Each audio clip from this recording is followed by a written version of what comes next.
Video देखें फिर बात करते हैं। पिछले महीने का भी किराया नहीं दिया और इस महीने का भी अगले महीने, फिर तो 3 महीने का हो जाएगा। इकट्ठा कहाँ से दोगे? तुम नासिर को बोलो। नासिर को बहुत तेज बुखार है, वो सो रहा है। ये उसने ठीक ड्रामेबाजी की हुई है, जब भी वो मिलता ही नहीं, पता नहीं कैसा मर्द है तुम्हारा। हाय क्या बताऊं मैं आपको, मेरी तो कोई सुनने वाला ही नहीं है। मुझे बताओ क्या बात है। यहाँ तो नहीं बता सकती मैं, कहीं और मिली होती तो जरूर बता देती सब कुछ। चलो ठीक है, कोई मसला नहीं। मैं अख्तर से दुकान का किराया लेने जा रहा हूँ, वहीं पास ही पार्क में बैठ जाता हूँ थोड़ी देर। तुम आके जो भी बात हो मुझे बता देना। आप चलें, मैं नासिर को देख लूँ, अगर वो सो रहा है तो फिर अभी आती हूँ पार्क में। जल्दी आना, मैं इंतजार करूंगा तुम्हारा।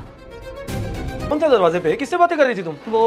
वो मालिक मकान किराया लेने आया था, बोल रहा था किराया लिए बिना नहीं जाऊंगा। क्या कहा तुमने उसे? मैंने उसे कहा है बहुत तेज बुखार है आपको, दवाई लेने तक के पैसे नहीं है हमारे पास, मेहरबानी करें हम पे अगले महीने का क्या क्या टाल दिया। आप आराम करें, मैं जरा दर्जन के पास जा रही हूँ, शायद कोई काम मिल जाए ताकि घर का चूल्हा जल सके। लगता है मैंने आने में काफी देर कर दी, आपको इंतजार करना पड़ा मेरी वजह से, माजरत चाहती हूँ। अब बताएं जो भी बात है। कैसे बताऊं, मैं पहली बार किसी से ऐसे मिल रही हूँ और बात भी ऐसी है, बताते हुए शर्म आ रही है, समझ नहीं आ रही कि कहाँ से बात शुरू करूं। ना घबराने की कोई ज़रूरत है और ना ही शर्माने की।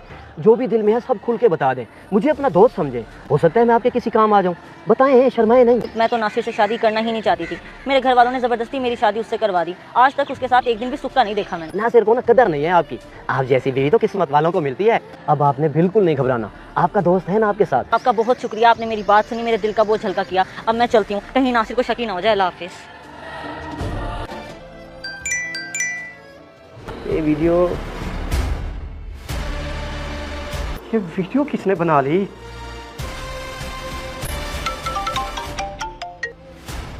हेलो शगुफ्ता। 2 वीडियो भेजी हैं आपको, देख लिया ना? पता नहीं किस मनहूस ने हमारी वीडियो बना ली है। तुम्हारे पास कहाँ से आई वीडियो? चाहता क्या है, कहता क्या है, किसने सेंड की? मुझे नहीं पता कौन है, किसने बनाई और किसने भेजी। किसी नए नंबर से आई है और उसने कॉल भी किया मुझे। मनहूस 5 लाख मांग रहा है वीडियोस डिलीट करने के। नंबर वो मुझे भेजो, मैं खुद बात करता हूँ उससे। जल्दी भेजो। मैं अभी भेजती हूँ नंबर। मैं तेरी कॉल का इंतजार कर रहा था। वीडियो तो मैं तुझे डायरेक्ट भी भेज सकता था, लेकिन इस तरह मजा बड़ा आ रहा है। अपनी बकवास बंद कर और सीधा मुद्दे की बात पे आ। चाहता क्या है तुम? नहीं, सिर्फ 5 लाख चाहिए। अब तू बता, 5 लाख देगा या नेट पे डालूं वीडियो? पैसे लेके कहाँ आना है? आप जगह बता दो, बस में आया। पैसा लेके टिम्बर वाले पार्क में आ जा, और अगर कोई होशियारी की तो अंजाम। बेफिक्र हो जाओ, मैं पैसे ले आता हूँ, फिर डिलीट कर दोगे ना? ये तुम्हें कसम हो गई। अपने हाथों से आके करियो डिलीट, ये भी भला कोई बात है? ये पकड़ पूरे 5 लाख, जल्दी से गिन और वीडियो डिलीट कर मेरे सामने। ये पकड़ मोबाइल और अपने हाथ से डिलीट कर। आखिर जिस काम के लिए तू पूरे 5 लाख दे रहा है, वो काम भी तो हो तेरा। बर्बाद हो गया तू परेशानी से। ये देख बीबी, मेरे जुड़े हाथ देख, तेरे साथ हमदर्दी मुझे बड़ी महंगी पड़ गई है। तू जान और तेरा शौहर, मेरा कोई मतलब नहीं है। नासिर को कह दी किराया मुझे आके दे जाया करे।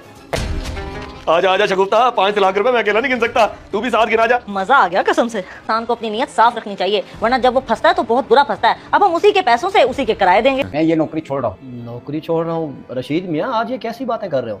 मुझसे कोई गिला शिकवा है या तनख्वाह कम है, कोई परेशानी है तो मुझे बताओ। ये नौकरी छोड़ने की बात क्यों कर रहे हो? अगर तुम्हें कोई तनख्वाह का मसला है तो मुझे बताओ, मैं बढ़ा देता हूँ। आपकी तनख्वाह भी ठीक है, फिर भी ये मैं नौकरी छोड़ना चाहता हूँ। ऐसी अच्छी नौकरियां तुम्हें फिर कहीं नहीं मिलेगी, ये मैं बता रहा हूँ। अरे साहब जी, छोड़ने का मेरा भी दिल नहीं है, लेकिन वो मेरा बेटा है ना, वो कहता है कि नौकरी छोड़ दो। मेरा बेटा कहता है कि अब आपके आराम करने के दिन है, आप आराम करो। अल्लाह पाक ने आपको नेक बेटा दिया है, माशाल्लाह, सुन के बड़ी खुशी हुई। और ये कागजात किस चीज़ के हैं तुम्हारे हाथ में? साहब जी, दरअसल बात यह है कि अबू, मेरी पढ़ाई तो मुकम्मल हो चुकी है, लेकिन इंजीनियरिंग की सर्टिफिकेट के लिए प्रोफेसर 20 लाख रुपए मांग रहा है। आप मुझे अगर 20 लाख दे देंगे तो मेरा ख्वाब पूरा हो जाएगा। इतनी बड़ी रकम मैं कहाँ से लाऊंगा? आप इस घर को बेच दीजिए, अगर मैं इंजीनियर बन गया ना तो हम बड़े बंगले में रहेंगे। ठीक है बेटा, तेरा ख्वाब पूरा करने के लिए मैं कुछ ना कुछ करता हूँ। मेरे बेटे ने वादा किया है, वो मुझे सुकून देगा। आप मेहरबानी करके या इसे गिरवी रख लीजिए या इसे भिजवा दें। रशीद मियाँ, तुम्हारे बेटे के बारे में सुन के अच्छा लगा कि वो तुम्हारे बारे में इतना कुछ सोचता है। और ये मैं खुद तो नहीं खरीद सकता क्योंकि मेरे पास इतने पैसे नहीं है। हाँ, अलबत्ता खरीदार जरूर दे सकता हूँ। बहुत बहुत शुक्रिया साहब जी आपका। अब मैं चलता हूँ। भाईजान, अल्लाह के नाम पे कुछ मदद तो करते हैं। ये आवाज कुछ जानी पहचानी लग रही है। जरा अपना चेहरा दिखाओगे तुम?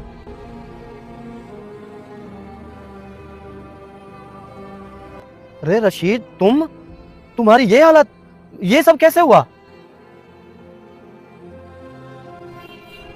इमरान, इस बुढ़े को ना तुम इस घर से निकालो, मुझसे भी यहाँ पर बर्दाश्त नहीं होता। अगर तुम भूल गए हो तो तुम्हें याद दिलाऊं कि तुमसे शादी करने की मेरी यही डिमांड थी कि मैं तुम्हारे साथ सेपरेट रहूंगी, तुम्हारे बाप की जिम्मेदारी नहीं उठाऊंगी। अरे बेटा, मैं तो तंग ही नहीं करता, परेशान भी नहीं करता, फिर ऐसा क्यों?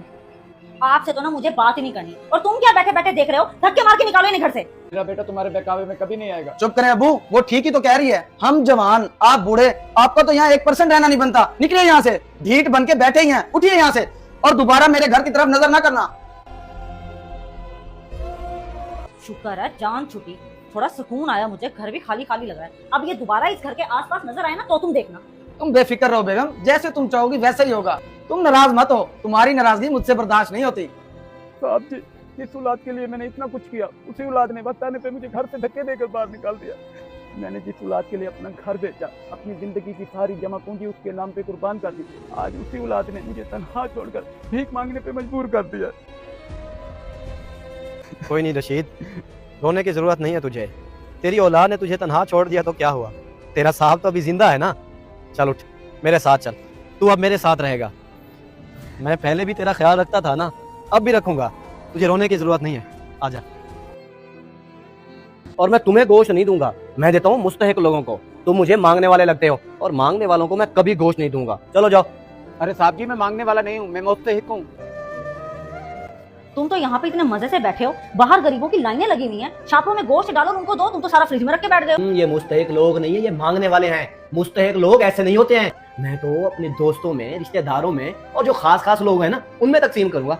कुर्बानी का मतलब होता है गरीब और मुस्तहिक लोगों तक गोश्त पहुंचाना, और जितने भी बाहर लोग आए हैं वो सब गरीब ही लग रहे हैं। अभी तुम जाओ, मेरा दिमाग खराब ना करो, और मैं खुद ही देख लूंगा कि किसको देना है किसको नहीं। बड़ा ही लिच्चड़ आदमी है, सारे के सारे गोश्त को चिपक के बैठ गया। लाइट चली गई ना, लग पता जाए। ये क्या अब्बा, खाली हाथ आ गए हैं? अब क्या आपकी मोहल्ले में बनी बनाई भी नहीं है? थोड़ा सा भी गोश्त नहीं लाया आप? बेटा, कोशिश तो बहुत की, किसी ने दिया नहीं। अब क्या करें, शायद हमारे नसीब में गोश्त खाना ही नहीं है। अरे अब्बा जी, पूरे साल सब्जियां खाई हैं, आज तो थोड़ी उम्मीद थी कि थोड़ा सा गोश्त खाएंगे, लेकिन उस पे भी पानी फेर दिया आपने। पता नहीं अल्लाह ने हमें ही गरीब बनाना था क्या? एक तो हम मुस्तहिक भी हैं, लेकिन फिर भी हमारे पास कोई चीज हाथ नहीं लगती। अच्छा बेटा, तो गुस्सा ना कर, जो हमारे नसीब में खाने को है वो हमें मिल रहा है।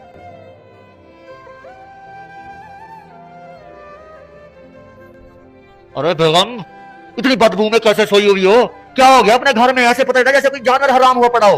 बदबू? आय हाय, कितनी गंदी बदबू आ रही है। कि ये सब हुआ कैसे है? अब मुझे क्या पता, मुझसे पूछ रही हो? घर में तुम होती हो कि मैं? कहीं चूहे तो नहीं मरे पड़े? देखो तो सही। चूहे? नहीं नहीं, घर में चूहे कहाँ से आएंगे? कहीं कुर्बानी का गोश्त, जल्दी से जाके फ्रिज में देखो। हाय हाय, सारा गोश्त खराब हो गया। अब ये क्या कर रही हो? तुम फ्रिज को चला नहीं सकती थी? तुझे नहीं पता कि गोश्त पड़ा है? क्यों बंद कर दिया था? आय हाय, मैंने क्या बंद किया? अंधे हो क्या? देखो स्विच लगा हुआ है। फिर ये खराब कैसे हो गया है? मुझे नहीं पता, जल्दी से इसको घर से बाहर निकालो, पूरे घर में बदबू फैल गई है। आप यहाँ बैठे हैं, मैं आपके घर गया था गोश्त देने, आप वहाँ थे ही नहीं। ये लीजिए आपके हिस्से का गोश्त, क्योंकि असल मुस्तहिक आप हैं, इसीलिए मैं सबसे पहले आपसे शुरू कर रहा हूँ। बहुत बहुत शुक्रिया इमरान बेटा, अल्लाह आपकी कुर्बानी कबूल करे।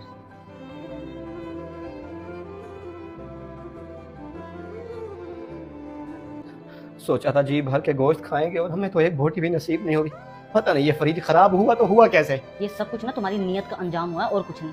तुमने जो कुर्बानी है ना, वो अल्लाह ताला की जात के लिए नहीं, अपने दिखावे के लिए की थी। ना तुम्हारी कुर्बानी कबूली, ना तुम्हें गोश्त खाना नसीब हुआ, ना अल्लाह पाक राजी हुआ। बताओ क्या मिला तुम्हें? जो इंसान दिखावे के लिए कुछ करता है ना, उसका कुछ भी कबूल नहीं होता। अल्लाह पाक की बारगाह में कुछ उसका नहीं बनता, और तुम उनमें से एक हो। कुर्बानी हमेशा अल्लाह पाक की जात को राजी करने के लिए करनी चाहिए, लोगों को दिखाने के लिए नहीं। काश तुम उन गरीब लोगों के बारे में सोच लेते, उन्हें गोश्त दे देते, तो आज इतनी तबाही ना होती। अब यहाँ मुंह लटका के बैठने और परेशानी से कुछ नहीं होगा। अब जाओ और बकरा खरीदो और अल्लाह की रजा के लिए कुर्बानी करो और मुस्तहिक के बारे में सोचो। इंसान जैसी नीयत रखता है ना, वैसी ही मुराद पाता है। अब नीयत अच्छी करके जाना। इस वीडियो को देखकर आपकी क्या राय है? कमेंट्स बॉक्स में मुझे बताएं। जज़ाकल्लाह।